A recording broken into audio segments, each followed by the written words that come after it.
Olá, vamos estudar um pouco sobre neuroanatomia funcional, falando sobre alguns aspectos da filogênese do sistema nervoso. Começando então pela origem dos reflexos, de alguns reflexos. Vamos começar falando sobre as propriedades do protoplasma, que é a irritabilidade, condutibilidade e contratilidade. Essas propriedades foram importantes desde o início porque os animais mais primitivos tinham que se ajustar ao meio ambiente para sobreviver. E essas propriedades permitiram com que esses animais conseguissem se relacionar com o meio ambiente, recebendo estímulos e respondendo a esses estímulos. E começando pela irritabilidade, a irritabilidade, na verdade, é a propriedade de ser sensível a um determinado estímulo. E aí permite que a célula detecte as modificações no meio ambiente. Se ela detectar essas modificações no meio ambiente, ela pode responder a essas modificações. A gente sabe que a célula ela é sensível a um estímulo quando ela reage a esse estímulo. E aí, por exemplo, dando origem a um impulso que é conduzido através do protoplasma.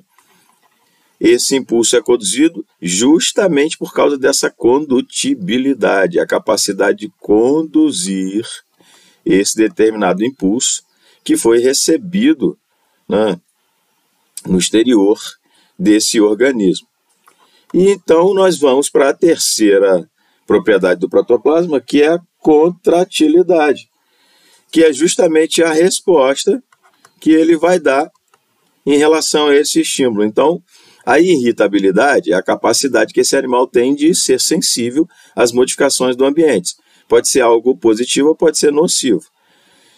A partir do momento que o animal consegue receber essas modificações, ele tem sensibilidade a isso, ele vai conduzir esse estímulo até o sistema nervoso central dele.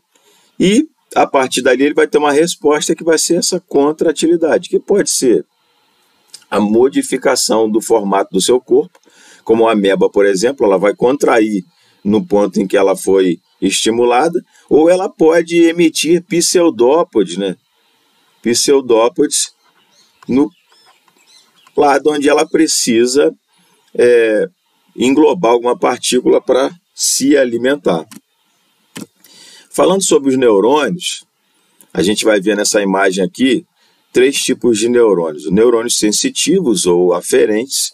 Se você for avaliar aqui a imagem, você vai ver que esse neurônio aqui, chamado de neurônio também sensorial, é onde ele recebe o estímulo nessa região aqui e ele vai transmitir esse estímulo aqui.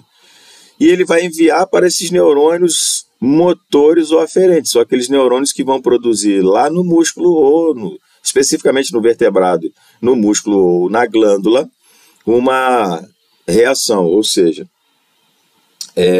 a terceira propriedade seria a contratilidade. Esses são os neurônios motores ou eferentes. E temos também um neurônio de associação, porque com o passar dos anos, aqui nós vemos o neurônio associativo, com o passar dos anos, fez-se necessário ter respostas um pouco mais elaboradas do que um arco reflexo simples. E nessa situação entrou esse neurônio associativo aqui. O estímulo é recebido aqui pelo neurônio sensorial, nessa região aqui. Depois ele vai vir para um neurônio de associação, é como se o estímulo fosse interpretado ali para que houvesse uma resposta eficiente através do neurônio motor. Esse neurônio de associação também pode ser chamado de neurônio internuncial em algumas situações. E falando agora sobre sinapse, a sinapse é o ponto aqui de encontro entre um neurônio e outro. Na verdade, ele não toca um no outro. Essa região é chamada de fenda sináptica. Essa fenda sináptica é onde os neurônios se comunicam e esse impulso é transmitido de um neurônio para outro.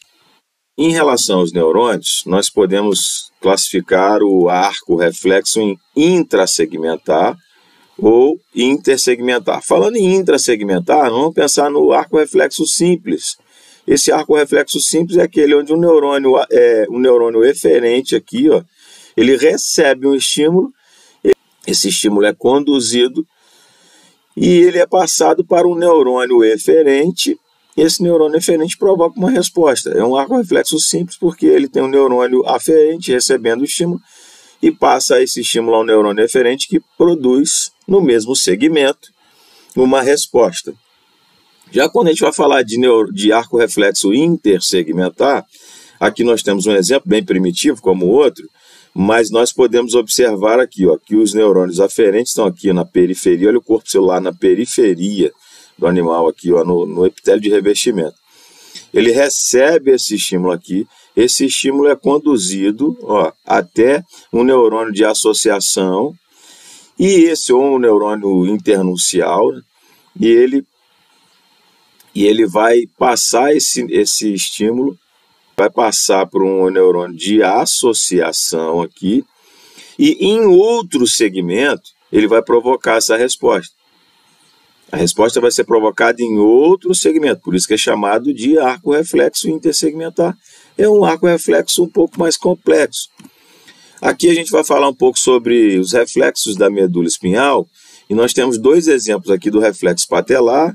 Ó, aqui nós podemos demonstrar o reflexo patelar, que é um reflexo simples, ou seja, batendo com o martelinho no tendão patelar aqui, ele vai causar um estiramento nessa fibra muscular, essa fibra vai receber esse estímulo, e o neurônio aferente ele vai trazer esse estímulo até a região posterior da medula aqui, ó, na coluna posterior, e da coluna anterior vai sair, ó, nessa região, vai sair um neurônio eferente, ou um neurônio motor, que vai provocar a contração dessa musculatura e movimentação desse membro aqui. Esse é um arco reflexo patelar, que é um arco reflexo simples.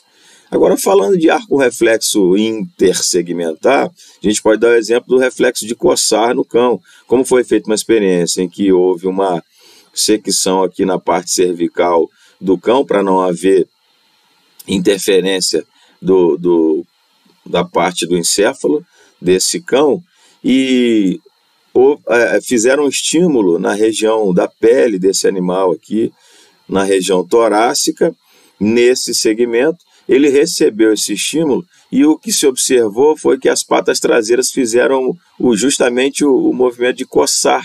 Elas se movimentaram com o movimento de coçar.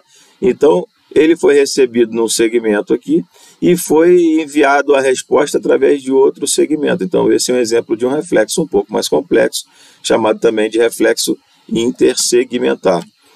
Agora, na evolução dos neurônios, né, falando especificamente sobre o neurônio aferente ou neurônio sensitivo, a figura ao lado aqui nos mostra um exemplo do anelídeo, do molusco e do vertebrado, como foi evoluindo, né, durante o tempo. No princípio, lá nos animais mais inferiores, aqui, ó, o corpo celular ficava justamente no epitélio de revestimento aqui. Só que, com o tempo, a própria natureza, né, foi observando aqui, foi resolvendo esse problema, porque como está muito na periferia, o risco de lesão é muito grande, e o corpo celular, uma vez lesado, a lesão dele é irreversível. Já o axônio, essa parte, ela pode ser regenerada. Então, com a evolução dos animais, o que foi acontecendo, por exemplo, no molusco, olha o corpo celular onde ele passou. Ele saiu desse epitélio de revestimento aqui e veio para o interior do corpo. Já no vertebrado, a evolução foi maior ainda, e aí esse neurônio aqui, que era um neurônio bipolar, ele passou a ser um neurônio pseudo-unipolar, né? Pseudo-unipolar. Ele continuou dentro do corpo do organismo, mas ele ficou bem mais próximo aqui, ó, do sistema nervoso central, dando uma vantagem em relação aos outros anteriores a ele. Já o neurônio eferente ou neurônio motor é justamente o neurônio que conduz o impulso nervoso, né, até o órgão efetuador. A gente tem um exemplo aqui de um neurônio motor, onde ele vai receber um estímulo aqui, ó, recebeu esse estímulo, transmitiu pelo seu axônio e leva até, nesse caso aqui especificamente, uma placa motora. no músculo, onde ele vai provocar essa contração muscular. Poderia também estar sendo enviado a uma glândula, que aí essa glândula estaria, nesse momento, realizando a sua secreção, né, expelindo a sua secreção. O neurônio eferente ou motor, ele tem o corpo dentro do sistema nervoso central. O corpo do neurônio motor está na região da coluna anterior, aqui, ó, essa coluna anterior da medula. E em algumas situações nós temos corpos do neurônio motor fora do sistema nervoso central, e tem especificamente na musculatura lisa, na musculatura cardíaca ou glândulas, né, formando alguns gânglios viscerais que pertencem ao sistema nervoso autônomo ou autonômico, né. São aqueles gânglios paravertebrais. Nesse caso, esses corpos de neurônios motores estão fora do sistema nervoso central. O neurônio de associação é justamente um neurônio que é responsável para responder, né, de forma mais elaborada, né? Aqui tem um exemplo do neurônio de associação. Ó. O neurônio receptor aqui transmitiu pela coluna posterior da medula.